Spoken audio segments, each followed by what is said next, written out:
Hello friends, welcome to baby mom lifestyle. ছোলার ডাল তো আমরা বাড়িতে সবসময় করে খাই। আজকে ছোলার ডাল বানাবো একটু অন্যভাবে, ধাবা স্টাইল ছোলার ডাল। চলো দেখে নেওয়া যাক। এখানে আমি 150 গ্রাম মতো ছোলার ডাল ভালো করে ধুয়ে নিয়েছি। এবার একটা প্রেশার কুকারের মধ্যে আমি এই ছোলার ডালটাকে নিয়ে নেব।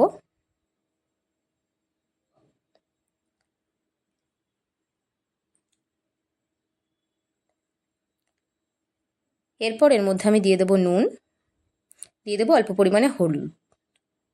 এরপর এর মধ্যে আমি অল্প পরিমাণে জল দিয়ে দেবো।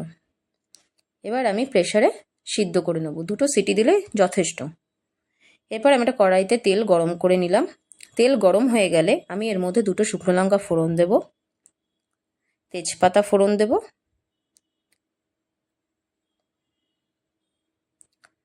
আর দিয়ে দেব দারচিনি। এবার এর মধ্যে আমি দিয়ে দিলাম জিরে। এবার আমি ভালো করে ফোড়নগুলোকে নাড়াচাড়া করে নেব। এবার এর মধ্যে আমি দিয়ে দিলাম পেঁয়াজ কুচি। পেঁয়াজটাকে আমি ভালো করে নাড়াচাড়া করে নেব।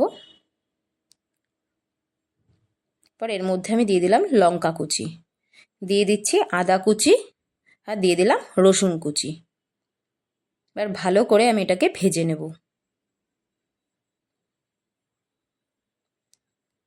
আদা পেঁয়াজ রসুনটা ভালো করে ভাজা হয়ে গেলে এর মধ্যে আমি দিয়ে দেবো টমেটো কুচি, দিয়ে দিলাম পরিমাণ মতো নুন।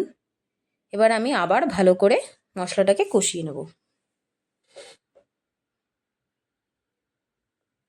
এরপর এর মধ্যে আমি দিয়ে দিলাম হলুদ গুঁড়ো, দিয়ে দিলাম কাশ্মীরি লঙ্কার গুঁড়ো, আর দিয়ে দিলাম ধনে গুঁড়ো, দিলাম জিরে গুঁড়ো। এবার ভালো করে আবার আমি কষিয়ে নেব।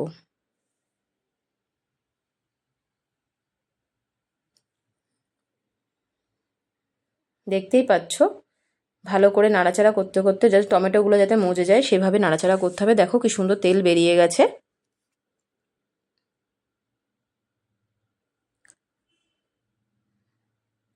এর মধ্যে আমি এবারে ছোলার ডালটাকে দিয়ে দেবো। ছোলার ডালটাকে দিয়ে আমি ভালো করে নাড়াচাড়া করে নেব।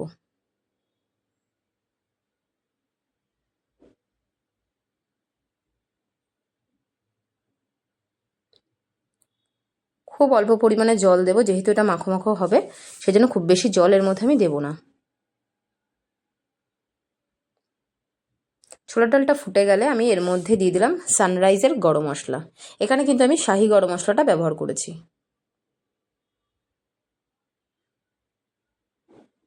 আবার নাড়াচাড়া করে নেব একটু।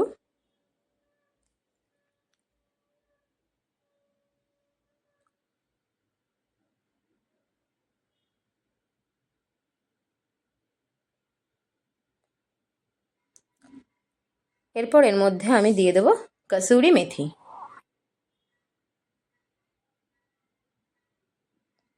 আর দিয়ে দিলাম বাটার। এবার আমি আবার ভালো করে নাড়াচাড়া করে নেব।